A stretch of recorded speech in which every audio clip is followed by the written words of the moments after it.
Have you ever been peacefully asleep in the middle of the night only to be suddenly awakened by the urge to urinate and then found yourself tossing and turning, unable to fall back asleep? Does this happen to you almost every night? At our age, many people begin to accept that this is just part of getting old, and they silently endure it, waking up several times every night, then feeling drained and tired the next day. But dear uncle, what if I told you that the real reason might not be your age at all? It might simply be 5 small daily habits that almost every elder I've met, from Sharma ji in Jaipur to Kamala ji in Chennai, has struggled with at some point. And with just a few gentle changes in your routine, you may not only sleep better, but also protect yourself from health issues in the long run. In today's video, I want to share something I call the invisible habit. Something so simple, yet so powerful, that it has helped hundreds of elders from Pune, Delhi, Kolkata and beyond put an end to nighttime urination troubles. Please stay with me till the end, because tonight could be the night everything changes for you too. And if you find this video helpful, do leave a comment with the word hope, give it a like, share it with your loved ones, and subscribe to this channel to receive more wellness content crafted specially for India's seniors. You see, in the world of medicine, there's a term that sounds a bit technical: nocturia. It means the condition where a person wakes up 1 or more times at night just to pass urine. It sounds familiar, doesn't it? Almost everyone over 60 has gone through it. But just because it's common doesn't mean it's normal or that we must live with it forever. Here's the good news. In most cases, like with Rajan ji from Surat or Meena ji from Varanasi, the reason isn't some serious illness. Rather, it often comes from small daily habits, like what you eat for dinner, that late evening cup of chai, or even how you position yourself when you sleep. When sleep is interrupted at night, it's not just about waking up, it also breaks the deep phase of rest, where your brain stores memories, your body repairs itself, and essential hormones are balanced. If this deep sleep is disrupted regularly, it's no surprise that you feel irritable, tired, or low on motivation the next morning. Many elders say, "Maybe I just have to live with this." But the truth is, just a few thoughtful changes can help you return to sleeping soundly like you once did in your 50s. You know, Uncle G, one of the smallest habits, yet one that deeply affects your sleep, is drinking water too late in the evening. Many of our elders enjoy a soothing cup of herbal chai or a light bowl of soup before bedtime, believing it helps them relax. But what they may not realize is that this very act might be quietly disturbing their sleep. When you drink water within 3 hours of going to bed, your body doesn't have enough time to regulate a hormone called vasopressin, a hormone that normally slows down urine production at night.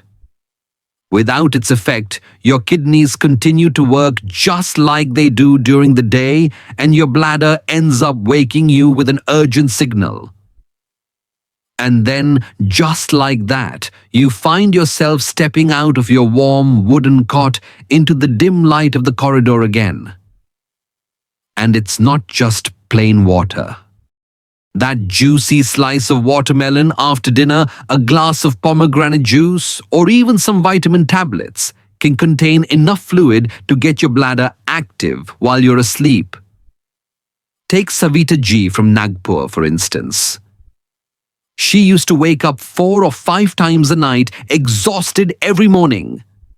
But once she gave up her habit of late-night soup and started following a simple rule: no fluids after 7 p.m. Within 2 weeks, she was waking up only once a night. On some nights, she even slept peacefully right through till sunrise. So if you usually sleep by 10 p.m., try finishing all drinks by 7 p.m. Keep a small glass of water near your bedside just for emergencies. And if you're taking medicines that make you feel thirsty, or if you're living with diabetes, it's always wise to consult your doctor on how to adjust things safely. This single change has already helped many elders from Delhi to Kochi sleep more peacefully, wake up feeling fresher, and most importantly, free themselves from the grip of nighttime urination. Habit number 2: late dinner and diuretic foods. Uncle, auntie, have you ever noticed that your own dinner might be the silent culprit behind your broken sleep every night? At this age, many people start believing that shallow sleep or waking up in the middle of the night is simply because the body is getting old.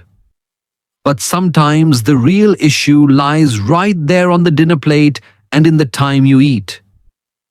Do you remember how in the old days our grandparents used to eat dinner early while there was still daylight? After that, they would clean up, sip a light herbal drink and rest. But nowadays, many of us eat dinner late after 8, sometimes even 9 p.m. Some eat while watching TV, sipping hot dishes and a cup of green tea. These habits may feel relaxing, but in truth, they keep the body busy throughout the night instead of letting it rest. You might think I've been eating this way for years. What's the harm? But uncle, auntie, our bodies change with time. When we were younger, our kidneys and bladder were stronger, digestion was faster. Now, even a late dinner can make you restless, needing to use the washroom at night and waking up in the morning feeling drained, like you never really slept. What most people don't realize is that the digestive system needs at least 3 to 4 hours to properly process a full meal. If you eat too late, your body is still digesting when you try to sleep. This disturbs sleep hormones, irritates the bladder, and before you know it, you're awake again, perhaps because of a bowl of hot soup or a slice of watermelon that seemed harmless. Some foods are strongly diuretic, like tomatoes, cucumber, watermelon, coriander, green tea, and even chocolate or black coffee. Add to that salty foods like achar, spicy fried items, or aged cheese, and your body just cannot rest peacefully at night. I remember Uncle Mohan from Hyderabad, 68 years old, used to have dinner at 8:30. His meals seemed very healthy: tomato cucumber salad, steamed chicken breast, a cup of green tea, and a few biscuits. But he would wake up 3 times every night to urinate. Only after shifting dinner to 6:30 and replacing the salad with warm vegetable soup, rice with dal, and a glass of warm milk, he began sleeping 6 hours straight. And in just 3 weeks, his energy levels improved remarkably. So think about it. If you change your dinner just a bit, avoid strongly diuretic or overly salty foods, and eat at least an hour earlier, you might get a peaceful, uninterrupted night's sleep. If you take medicines with dinner, consult your doctor about adjusting the timing. And if you worry about hunger later, a small piece of soft chapati with a spoon of plain paneer is enough, as long as it's light and easy to digest. This simple change has helped many elderly people from Jaipur to Kochi to Ahmedabad sleep better, digest better, and wake up with a lighter stomach, less swelling in the legs, and a clearer mind. Let me ask you sincerely, what time do you usually have dinner, and what do you often eat? Maybe your answer in the comments could help someone else notice something they never realized before. And if you found this little tip helpful, please stay with me a few minutes more, because the next habit may seem harmless, but it's quietly reprogramming your bladder to wake you up at night. even when there's no real reason to. Habit number 3, going to the bathroom, just in case. Before bed. Uncle, auntie, have you ever found yourself doing this, getting ready for bed, not really feeling the need to urinate, but still going to the bathroom just in case? It's a common habit among people our age.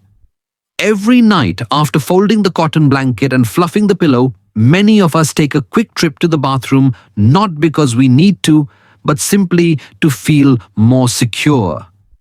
In places like Amritsar or Bhubaneswar, this habit is not uncommon at all. But let me share something with you that many don't realize. When we repeat this action daily, our body starts to learn from it. Gradually, the bladder gets trained to send signals even when it's not truly full. Earlier, the bladder would wait until it had around 300 to 500 milliliters of urine before sending a message to the brain. But if we keep going just to be safe every night over time, the bladder starts ringing the alarm with only 100-150 milliliters inside. And that's how you get woken up in the middle of the night when nothing urgent was really happening.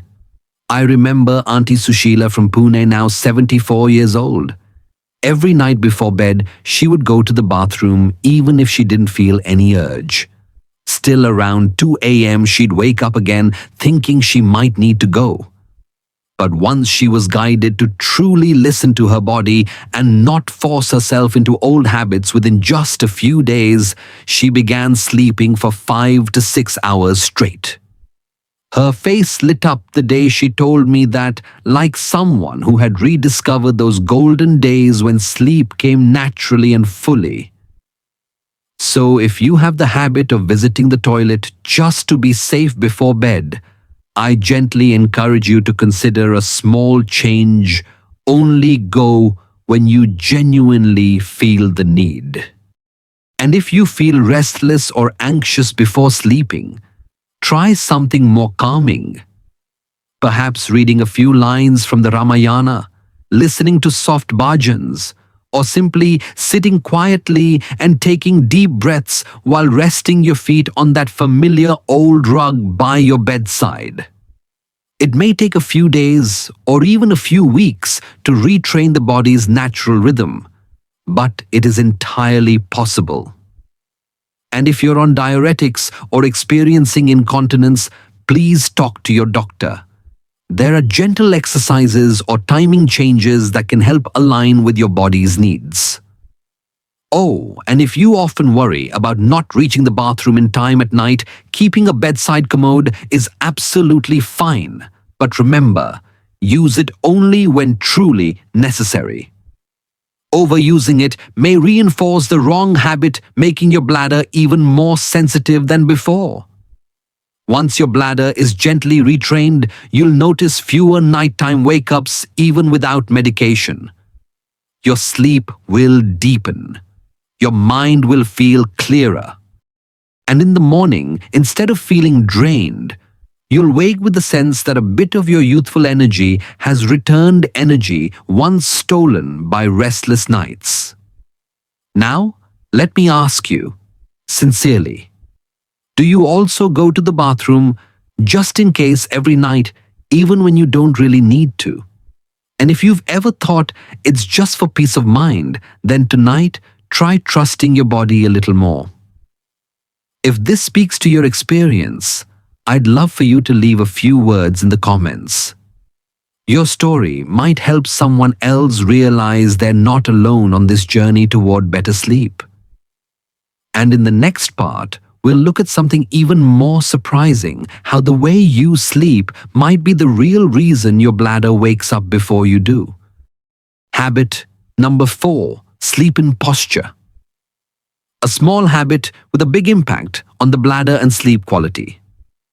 Uncle, auntie, have you ever paid attention to how you sleep at night on your side, your back, or your stomach?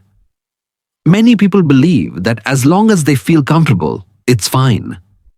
But in truth, the way you sleep each night can directly affect whether you wake up midway to visit the bathroom, even if your bladder isn't truly full. I've met many elders like Uncle Chandran from Coimbatore who had the habit of sleeping on his stomach since his youth.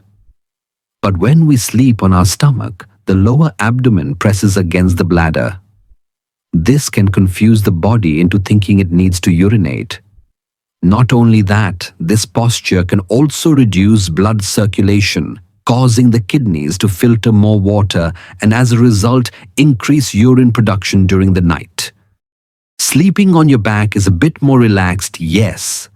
But if you snore or have sleep apnea like Uncle Shankar from Ahmedabad, it may not be the best choice.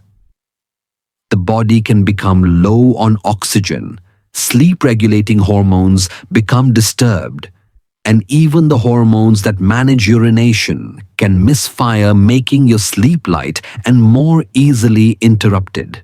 So what about sleeping on your left side? This, dear uncle auntie, is the most recommended posture by doctors.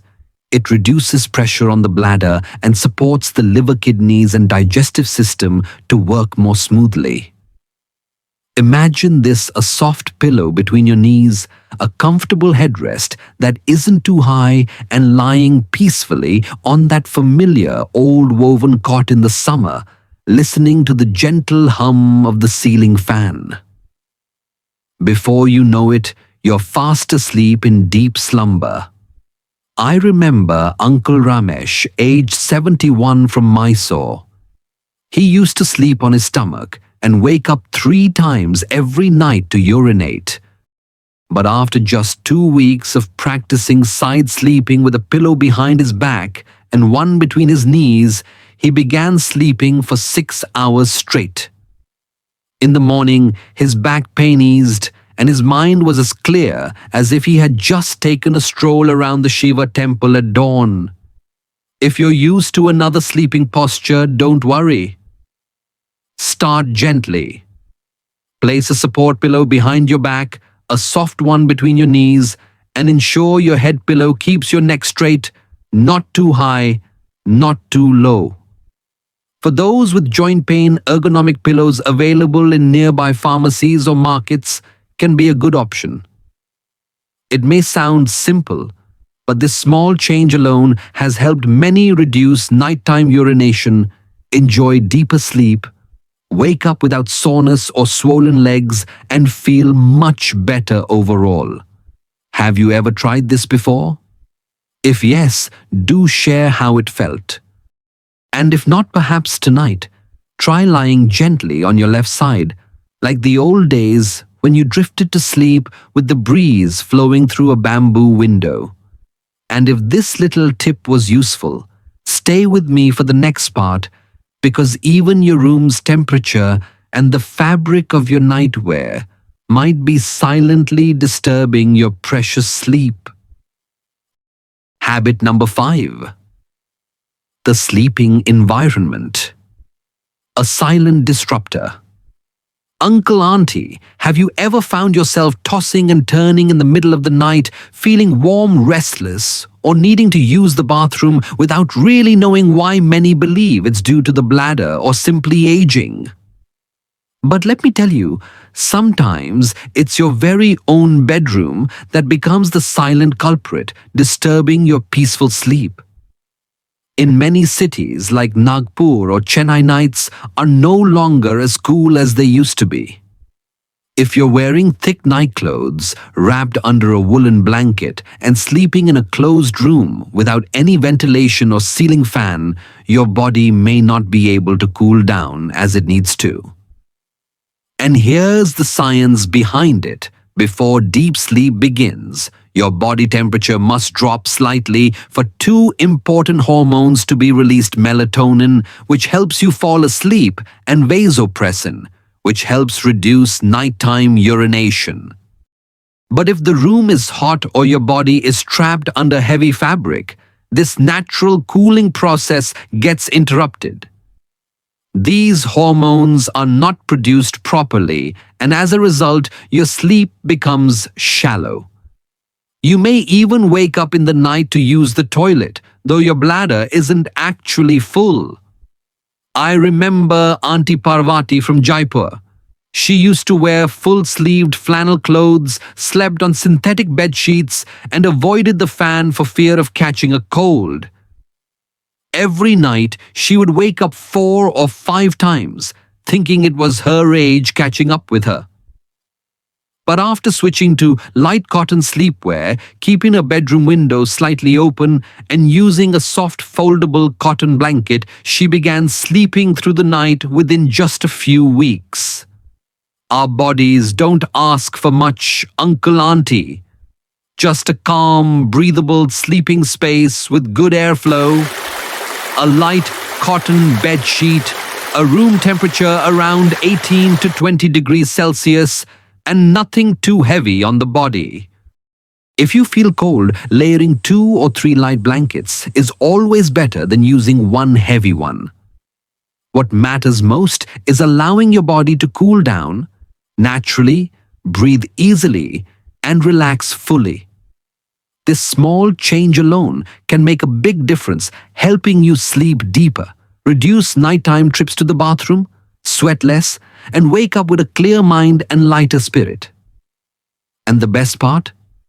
No medicines, no expensive treatments, just small adjustments in your surroundings. Now I ask you, how cool is your room at night?